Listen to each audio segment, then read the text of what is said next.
प्रधानमंत्री नरेंद्र मोदी और रूसी राष्ट्रपति व्लादिमीर पुतिन के बीच फोन पर बातचीत हुई है। दोनों नेताओं ने द्विपक्षीय सहयोग के कई मुद्दों पर बातचीत की है और कई मुद्दों की प्रगति पर समीक्षा की है। हाल ही में जोहान्सबर्ग में हुए ब्रिक्स शिखर सम्मेलन के बारे में भी विस्तार से बातचीत हुई है।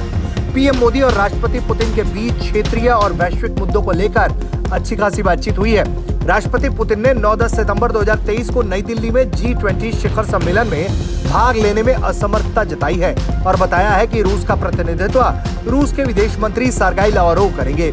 रूस के फैसले पर सहमति जताते हुए पीएम ने भारत की G20 अध्यक्षता के तहत सभी पहलों के लिए रूस के लगातार समर्थन के लिए राष्ट्रपति पुतिन को धन्यवाद दिया है। दोनों नेता संपर्क में बने रहने पर सहमत हुए हैं। व्लादिमीर पुतिन ने एक बार फिर नरेंद्र मोदी को चंद्रमा के दक्षिणी ध्रुव के पास भारतीय अंतरिक्ष स्टेशन चंद्रयान-3 की सफल लैंडिंग पर हार्दिक बधाई दी है। उन्होंने अंतरिक्ष में खोजों के लिए द्विपक्षीय सहयोग को और विकसित करने की इच्छा जाहिर की है। इस बातचीत में ब्रिक्स शिखर सम्मेलन के परिणामों पर चर्चा हुई।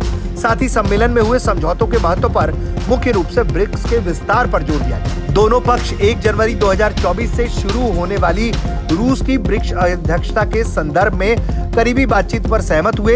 इसके अलावा इस टेलीफोनिक बातचीत में नई दिल्ली में होने जा रही आगामी G20 शिखर सम्मेलन के संबंध में भी विचारों के आदान प्रदान हुए। ये पहले ही सामने आया था कि रूस के राष्ट्रपति व्लादिमीर पुतिन भारत में होने जा रही G20 समिट में शामिल नहीं होंगे। क्रेमलिन के प्रवक्ता दिमित्री पेस्कोव ने पुतिन के भारत नहीं आने की पुष्टि की थी। उनका प्रतिनिधित्व रूसी विदेश मंत्री सर्गेई लावरोव करेंगे। पेस्कोव ने साथ ही कहा था कि येवगेनी प्रिगोजिन की विमान दुर्घटना में हुई मौत में क्रेमलिन की संलिप्तता के आरोप बिल्कुल झूठे हैं। पेस्कोव का कहना था कि पश्चिमी देशों का प्रिगोजिन की मौत के पीछे क्रेमलिन का हाथ है। ये पूरी तरह से झूठ है। लेकिन जिस तरीके से पुतिन ने फोन करके प्रधानमंत्री नरेंद्र मोदी से G20 की बैठक में शामिल नहीं होने पर अपनी असमर्थता जाहिर की है, उससे ये जरूर पता चलता है कि रूस यूक्रेन युद्ध में हालिया दिनों में शांति होती हुई दिखाई नहीं दे रही।